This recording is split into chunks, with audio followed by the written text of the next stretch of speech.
Hello students, हमारा topic है हठ योग में प्राणायाम। जैसे शरीर को साधने के लिए अलग अलग आसनों का अभ्यास किया जाता है, ऐसे ही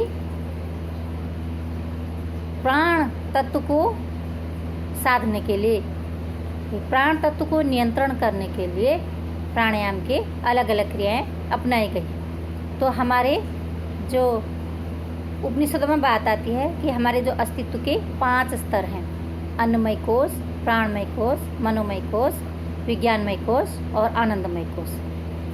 जो अन्नमय कोश है उसको साधने के लिए आसन है और षटकर्म है और आगे के स्तर भी उससे प्रभावित होते हैं। लेकिन जो प्राणमय कोश है वह प्राणायाम से प्रभावित होता है।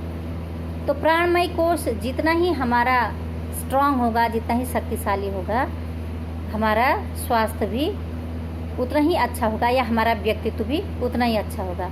क्योंकि जो प्राण शक्ति है वो क्या है, एक जीवनी शक्ति है। वो हमें दिखती नहीं है, लेकिन मूवमेंट, हमारी गति से उसका ज्ञान होता है, हमारे व्यवहार से उसका ज्ञान होता है। तो इसलिए जो प्राण शक्ति है जिसकी वजह से हम क्रियाशील हैं, तो उस शक्ति को बनाए रखना, उसको मेंटेन रखना, उसको इम्प्रूव करना प्राणायाम के अंतर्गत आता है। तो जैसे कहा गया है कि जैसे हमारी आत्मा है, तो आत्मा का जो कार्य है वह है ज्ञान करना। ज्ञान के लिए आत्मा है, आत्मा का ही एक दूसरा रूप है, दूसरा भाग है जो प्राण है, वो क्रिया के लिए जिम्मेदार है। तो इनको सांख्य दर्शन में एक को लंगड़े की उपमा दी गई है, एक को अंधे की उपमा दी गई है। एक चलने में सहायक है और एक ज्ञान कराने में सहायक है। तो जो आत्मा है वो क्रिया नहीं करती है, वो ज्ञान करती है। तो क्रिया वो किसके माध्यम से करवाएगी? प्राण के माध्यम से करवाएगी। तो प्राण क्रियाशील है। तो कहा गया है कि प्राण अगर चंचल है, प्राण क्रियाशील है, तो मन भी हमारा क्रियाशील रहेगा, मन भी अस्त व्यस्त रहेगा। और प्राण पर नियंत्रण रखने से मन पर नियंत्रण रखा जा सकता है। तो इसीलिए हठ योग की साधना में या योग की साधना में प्राणायाम को महत्वपूर्ण स्थान दिया गया है। आसनों के बाद महत्वपूर्ण स्थान दिया गया है कि प्राण पर, शरीर पर हमारा नियंत्रण हो, साथ साथ जो प्राण शक्ति है उस प्राण शक्ति पर भी हमारा नियंत्रण होना चाहिए, वो सुदृढ़ होनी चाहिए। कई बार देखा जाता है कि दुबला पतला व्यक्ति भी जिसकी प्राण शक्ति मजबूत होती है वह असंभव कार्य को भी संभव कर देता है।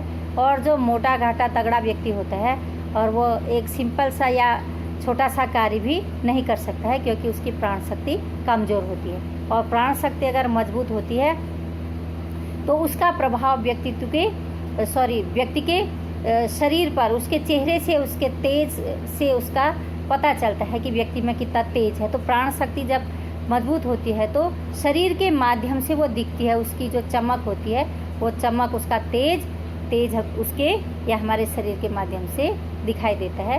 तो इसलिए प्राण शक्ति जो क्रियाशील है, जिसकी वजह से शरीर क्रियाशील है, उस पर ध्यान देना भी अति आवश्यक है।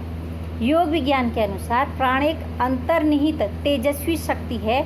यह जगत के तत्वों के स्तर पर आकाश से लेकर पृथ्वी तक पदार्थ जगत के समस्त भाव में व्याप्त है। जगत का हर एक तत्व विविध रूपों में प्राणिक शक्ति के समायोजन और संगठन का ही परिणाम है। पदार्थ प्राणिक शक्ति के सर्वाधिक सघन रूप हैं। जगत के समस्त अस्तित्ववान या जो व्यक्त रूपों में जो भी हम देखते हैं घनीभूत शक्ति है, वो प्राणिक शक्ति की ही अभिव्यक्ति है। तो ये माना गया है कि जो प्राण है वह सर्वत्र व्याप्त है, लेकिन उसको ग्रहण कौन कर सकता है? उसको ग्रहण वही कर सकता है जिसमें ऑलरेडी प्राण शक्ति को ग्रहण करने की शक्ति है। जो सजीव चीज़ें हैं, सजीव में प्राण ऊर्जा को ग्रहण करने की शक्ति है, क्योंकि ऑलरेडी सजीव चीज़ों में प्राण तत्व पहले से ही निहित होता है। तो जो निर्जीव चीज़ें हैं वो प्राण को ग्रहण नहीं कर सकते, लेकिन वह प्राण तो उसके आसपास भी है, लेकिन वह उसको ग्रहण करने में असमर्थ होता है। तो जिन चीज़ों में प्राण, जो सजीव हैं, सजीव में प्राण ग्रहण करने की शक्ति होती है, तो उसको वह उस प्राण ऊर्जा को ग्रहण करके उसकी शक्ति को बढ़ाया सकता है। जैसे कहा गया है कि एक है प्राण, प्राण का पौधा हमारे भीतर में है, और एक है प्राणायाम, एक है प्राण ऊर्जा, एक है श्वास। तो श्वास के माध्यम से कई लोग हो सकता है कि कई लोग माने कि श्वास प्रश्वास ही प्राणायाम है, लेकिन ये प्राणायाम नहीं है। तो प्राणायाम उस प्राण शक्ति को आयाम देने की एक प्रक्रिया है। तो जो प्राण शक्ति भीतर में है, प्राण तत्व भीतर में है, उसको भोजन देने के लिए, उसको आहार देने के लिए प्राणायाम की क्रिया है, और वह श्वास के द्वारा निष्पन्न होती है। तो ये माना गया है कि प्राण सर्वत्र व्याप्त है। वह जल में है लेकिन वह जल नहीं है, वह भोजन में है लेकिन वह भोजन नहीं है, वह सूर्य के प्रकाश में है लेकिन वह सूर्य नहीं है, वह चंद्रमा के प्रकाश में है लेकिन वह चंद्रमा नहीं है। जो भी हमारे इस आसपास हमारे वातावरण में जो भी चीज़ हमारे लिए उपयोगी है, वह उसमें प्राण तत्व है, लेकिन वह उस फॉर्म में या उस रूप में नहीं है। तो प्राण की जो शक्ति है वह महान है, क्योंकि प्राण के कारण ही व्यक्ति का अस्तित्व है। प्राण के रहने से ही व्यक्ति अपने अस्तित्व को बनाए रख सकता है। तो इसलिए प्राण ऊर्जा को या प्राण शक्ति को बनाए रखना, उसको सुदृढ़ करना एक साधक के लिए या सामान्य व्यक्ति के लिए आवश्यक होता है। यूँ तो हम 24 घंटे श्वास लेते हैं, लेकिन वह प्राणायाम के अंतर्गत नहीं आता है। तो प्राणायाम ऐसी क्या चीज़ हो सकती है जो रेचक पूरक, जो सामान्य श्वास प्रश्वास से अलग है। तो इसमें यही बात आती है कि जो हम प्राणायाम करते हैं वह एकाग्रता के साथ करते हैं, कंसंट्रेशन के साथ करते हैं, सचेतन अवस्था में करते हैं। तो यह सचेतन अवस्था में की हुई क्रिया ही योग के अंतर्गत यौगिक क्रिया है। भले वो आसन के रूप में हो, भले वो प्राणायाम के रूप में, कोई भी क्रिया हो, जब हमारा उसके साथ चित्त, हमारा मन, हमारा श्वास प्रश्वास उस क्रिया के साथ जुड़ा रहता है, तो वह यौगिक क्रिया का एक भाग, एक अंग बन जाता है।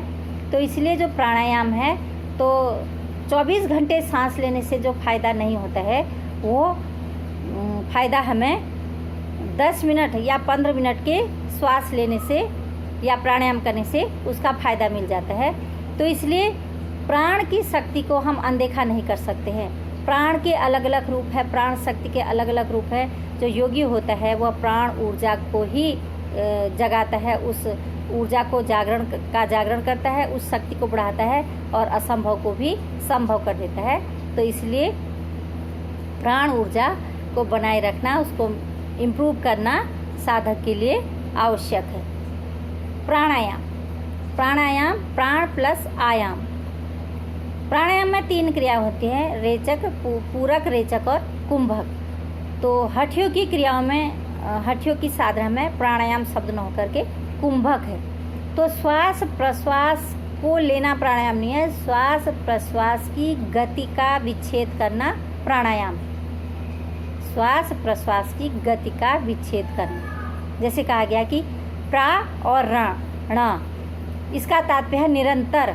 जो प्राण है वो निरंतर गति करता रहता है, ऐसी शक्ति जो निरंतर गतिशील है, और आयाम है उसका विस्तार, उसको बढ़ाना, उसको गति देना, उसको गति दे के सुदृढ़ करना, उस पर अपना नियंत्रण करना, उसको अपने वश में करना, ये प्राणायाम के अंतर्गत है। तो श्वास प्रश्वास की गति का विच्छेद करना, श्वास लिया और छोड़ा, उसके बीच में जो गैप है, उस गैप को ही प्राणायाम कहते हैं। सामान्य अवस्था में हम श्वास लेते हैं, छोड़ते हैं, लेते हैं और छोड़ते हैं, लेकिन उसके बीच में गैप नहीं है। तो गैप नहीं है तो वो प्राणायाम के अंतर्गत नहीं आएगा। लेकिन प्राणायाम में की कुछ क्रिया में, जैसे भस्त्रिका प्राणायाम है या कपालभाति है, तो उसमें हम फास्ट ब्रीदिंग भी करते हैं। लेकिन यहाँ जो दोनों श्वास प्रश्वास के बीच का जो अंतराल है, उस अंतराल को प्राणायाम कहा गया है कि गति का विच्छेद करना, श्वास प्रश्वास की जो कंटिन्यूटी है उस गति में, उस कंटिन्यूटी को तोड़ना। तो वह अवस्था, वह कुंभक की अवस्था जितनी लंबी होगी, प्राणायाम का प्रभाव भी उतना ही ज़्यादा पड़ेगा। तो इसलिए प्राण शक्ति को साधने के लिए अलग अलग तरह के प्राणायाम हैं। तो हठयोग ग्रंथों की बात करें तो हठयोग ग्रंथों में जो हठ प्रदीपिका है उसमें 8 प्राणायाम है। सूर्यभेदी, उज्जाई, शीतकारी, शीतली, भस्त्रिका, भ्रामरी, मूर्छा, प्लावनी और ये 8 कुंभकों की बात है। तो 8 कुंभक सूर्यभेदी, जैसे पूर्व चैप्टर में भी बताया गया था कि दाईं नासिका से सूर्य स्वर से श्वास लेना, सूर्य स्वर से छोड़ना या चंद्र स्वर से उसका रेचन करना, ये सूर्यभेदी प्राणायाम है। उज्जाई प्राणायाम जिसमें श्वास का जो स्पंदन, जो स्पर्श है कंठ तक या हृदय तक उसका स्पंदन पहुँचे, उसको अनुभव करें, वो उज्जाई प्राणायाम। शीतकारी प्राणायाम, दांतों के बीच में जीभ को रख करके हल्का सा दबाव दे करके श्वास को मुंह से श्वास लेना और नासिका से छोड़ना, शीतकारी प्राणायाम। और शीतली प्राणायाम में जीभ को कौवे की चोंच की तरह बनाना, उसको पोली जैसी बना करके जीभ से मुंह से श्वास लेना और नासिका से रेचन करना। भस्त्रिका, तीव्र गति से प्राणायाम, श्वास लेना और छोड़ना। भ्रामरी, दोनों कान बंद करके भ्रमर की तरह गुंजार करना श्वास छोड़ते समय प्राणायाम में। और मूर्छा प्राणायाम, श्वास भरते हुए प्राणायाम करते हुए आज्ञा चक्र पर दोनों भ्रुकुटियों के मध्य अपने ध्यान केंद्रित करना। और प्लावनी प्राणायाम, उदर में पूरी वायु को भर करके स्थिर रखना। ये 8 कुंभक हठ प्रदीपिका में बताए गए हैं। इसके बाद जो घेरण संहिता है, घेरण संहिता में भी 8 ही कुंभक बताए गए हैं, लेकिन यहाँ पर थोड़ा चेंज है। 1-2 प्राणायाम में यहाँ पर 1-2 में यहाँ पर चेंज है। तो इधर बताया गया कि सहित, उज्जाई, शीतली, भस्त्रिका, भ्रामरी, मूर्छा, केवली, ये 8 कुंभक हैं। भस्त्रिका जैसे पूर्व में कहा गया तीव्र श्वास लेना, तीव्र श्वास छोड़ना, तो इनके हैं लेकिन कुछ तो समान है, लेकिन कहीं पर थोड़ा सा श्वास छोड़ने की प्रक्रिया में बाईं नासिका से या दाईं नासिका से थोड़ा सा इनमें कंट्राडिक्शन है, थोड़ा सा चेंज है और ज़्यादा अंतर नहीं है। इनमें प्राणायाम वही हैं और कुछ 1-2 चेंज है। तो सूर्यभेद सहित, इसमें सबसे पहले आता है सहित प्राणायाम। सहित में आता है सहित सगर्भ और निगर्भ। सगर्भ प्राणायाम जो मंत्रों के साथ किए जाते हैं, घेरण संहिता के अनुसार जो प्राणायाम मंत्रों के साथ किए जाते हैं वो सगर्भ प्राणायाम है, और जो बिना मंत्रों के किए जाते हैं वो निगर्भ प्राणायाम है। तो सहित प्राणायाम के 2 भेद हैं। जैसे ओम की ध्वनि का उच्चारण करना है तो श्वास लेते समय ऊ का उच्चारण किया, और श्वास कुंभक के समय म का उच्चारण किया, और छोड़ते समय अ उ म। श्वास लेते समय अ, कुंभक के समय ऊ, छोड़ते समय म। तो ये शरीर के माना नाभि चक्र पर या स्वाधिष्ठान चक्र पर या अनाहत चक्र पर अलग अलग जगह पर ब्रह्म का ध्यान करते हुए, अलग कलर का ध्यान करते हुए, तजोगुण, रजोगुण, तमोगुण और सत्वगुण को ध्यान में रखते हुए ये मंत्र के साथ इसका प्रयोग बताया गया है कि जैसे दाईं नासिका से श्वास लिया, फिर कुंभक किया, बाईं नासिका से छोड़ा, फिर बाईं नासिका से लिया, कुंभक किया, अनुलोम विलोम की तरह से, और उसके साथ मंत्र जप के साथ सगर्भ प्राणायाम किया जाता है। उसके बाद आता है निगर्भ प्राणायाम। निगर्भ प्राणायाम बिना मंत्रों के किया जाता है। इसमें गिनती के साथ किया जा सकता है। जैसे माना 12 की गिनती तक श्वास लिया और 24 की गिनती तक रोका, और 36 बार चको 48 सेकंड तक उसको छोड़ा। तो इसमें रेशियो होता है 2, 4 और 6 का, ऐसे रेशियो होता है कि 2 सेकंड श्वास लिया, 4 सेकंड रोका, 6 सेकंड उसका रेचन किया। तो इसी तरह से 12 के साथ स्टार्टिंग में 12 की गिनती के साथ, उसके बाद 16 की गिनती के साथ, उसके बाद 20 की गिनती के साथ बताया गया है। तो जो 12 की गिनती के साथ है वो निम्न कोटि का है, और जो 16 की गिनती के साथ है वो मध्यम है, और जो 20 के साथ है वो उत्तम कोटि का प्राणायाम बताया गया है। तो ये गिनती के साथ जप और बिना जप या गिनती के साथ सहित जो कुंभक है ये किया जाता है। सूर्यभेदी सूर्य स्वर से श्वास लेकर के ये सूर्यभेदी प्राणायाम है। उज्जाई प्राणायाम सेम है कि गले तक श्वास या कंठ तक श्वास का स्पर्श हो। शीतली दोनों मतलब जीभ को बाहर निकाल करके मुंह से श्वास लेना और नासिका से छोड़ना। भस्त्रिका प्राणायाम तेज गति के साथ, भ्रामरी कान बंद करके भ्रमर की गुंजन के साथ। मूर्छा प्राणायाम में जो दृष्टि है वो आज्ञा चक्र पर केंद्रित करके, और केवली प्राणायाम लास्ट में आता है केवली प्राणायाम।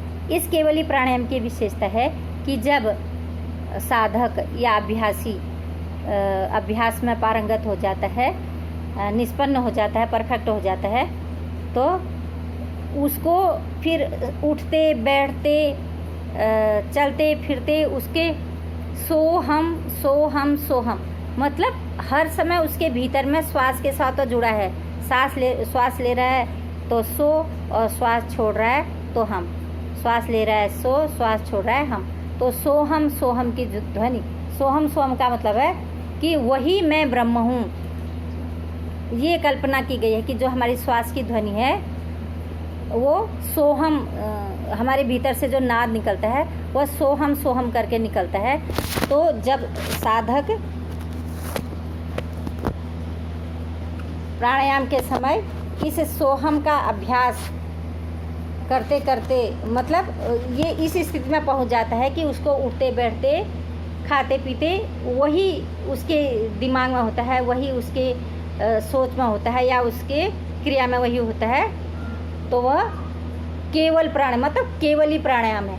केवल और कुछ नहीं, कोई विचार नहीं, कुछ नहीं, लेकिन उसमें जो सोहम का जो उसके भीतर श्वास प्रश्वास के साथ उसका चित्त जुड़ा हुआ है वो कंटिन्यू जुड़ा रहता है। शिव संहिता में अनुलोम विलोम प्राणायाम को महत्व दिया गया है। एक प्राणायाम है अनुलोम विलोम। दाएं नासिका से श्वास लेना, बाएं नासिका से छोड़ना, बाएं से लेना और दाएं से छोड़ना। प्राणायाम हेतु सावधानियां क्या रखनी चाहिए? प्राणायाम हेतु सावधानियों के लिए बताया गया है कि प्राणायाम हेतु सही आसन का चुनाव होना चाहिए, क्योंकि जब तक आसन हमारे बैठने की स्थिति सही नहीं होगी तो हम लंबे समय तक प्राणायाम नहीं कर सकते हैं। तो आसन हमारा पद्मासन हो, सुखासन हो, स्वस्तिकासन हो या अर्ध पद्मासन हो या वज्रासन हो, जिस आसन में साधक या अभ्यासी अच्छे से बैठ सकता है उस आसन का चुनाव करना चाहिए। और अभ्यास का स्थान साफ सुथरा हो, स्वच्छ हो, हवादार हो, शांतिपूर्ण हो और सुखद हो, मतलब अच्छा मन को अच्छा फील करने वाला हो। तो ऐसे स्थान में अगर प्राणायाम का अभ्यास होता है तो वह लंबे समय तक साधक साधना कर सकता है। शारीरिक स्वस्थता भी अपेक्षित है कि जैसे कुछ प्राणायाम है जिसमें एनर्जी लगानी पड़ती है, भस्त्रिका है, कपालभाति है, तो अगर शरीर अस्वस्थ है तो इन प्राणायामों से बचना चाहिए जो शरीर को ज़्यादा एक्टिव कर रहे हैं, क्रियाशील कर रहे हैं, तो उनका अभ्यास वर्जित है। अभ्यास हेतु प्रातःकाल का समय उत्तम है, उपयुक्त है, क्योंकि इस समय जो पेट भी खाली रहता है और जो वातावरण है वो शांत रहता है। और ऐसे कहते हैं कि हमारे वातावरण में प्लस और माइनस दो प्रकार के आयंस होते हैं।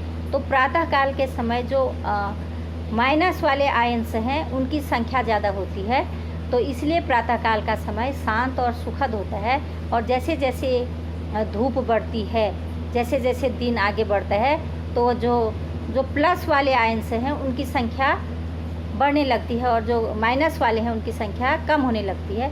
तो इसलिए प्रातःकाल का समय भी उपयुक्त माना गया है कि प्रकृति में जो प्लस माइनस आयंस है उसके आधार पर भी। आध्यात्मिक विकास एवं उन्नत साधकों हेतु 4 बार प्राणायाम की बात कही गई है कि सूर्योदय से पूर्व, मध्याह्न, सूर्यास्त के बाद और रात्रि में 4 प्रकार के जो आध्यात्मिक साधना से जुड़े हुए हैं या इस फील्ड में अपना ज़्यादा समय देना चाहते हैं तो उनके लिए 4 बार की बात कही गई है, 4 बार प्राणायाम का निर्देश मिलता है। भोजन के तुरंत बाद प्राणायाम का अभ्यास वर्जित है, क्योंकि पाचन तंत्र अगर हमारा खाली नहीं रहेगा तो श्वास प्रश्वास की क्रिया में आसानी नहीं रहेगी, और पेट भरा है उस समय हम प्राणायाम करें तो उसका गलत प्रभाव भी शरीर पर पड़ सकता है। इसलिए खाने के तुरंत बाद वर्जित किया गया है। प्रतिदिन निर्धारित समय और स्थान पर अभ्यास अपेक्षित है। तो अगर प्रतिदिन एक ही समय पर एक ही स्थान पर अभ्यास किया जाए तो उस समय एक अलग से वातावरण, पॉजिटिव वातावरण, जहाँ वो रोज़ अभ्यास करे तो एक आसपास का वातावरण भी पॉजिटिव बन जाता है। तो एक स्थान पर और एक समय के लिए साधक के लिए निर्देश दिया गया है। प्राणायाम का अभ्यास आसन के बाद या ध्यान से पूर्व होना चाहिए। सबसे पहले शरीर को एक्टिव करना, उसको क्रियाशील करना, उसको शिथिल करना, और उसके बाद प्राणायाम का अभ्यास करने की बात कही गई है। और प्राणायाम के बाद ही जो ध्यान की क्रिया है उसके बाद कही गई है। तो जब प्राणायाम का अभ्यास हो तो वह आसन के बाद हो और ध्यान से पहले हो। स्वास्थ्य एवं अपनी सामर्थ्य को ध्यान में रखते हुए अभ्यास करना चाहिए कि इसमें भी कि स्वास्थ्य अनुकूल है कि नहीं है और अपनी सामर्थ्य है कि नहीं है, तो उसको भी ध्यान में रख करके आसनों का अभ्यास हो। अभ्यास धीरे धीरे बढ़ाया जाना चाहिए। पहले सरल प्राणायाम, उसके बाद धीरे धीरे कठिन प्राणायाम। आहार पर भी विशेष ध्यान देना चाहिए।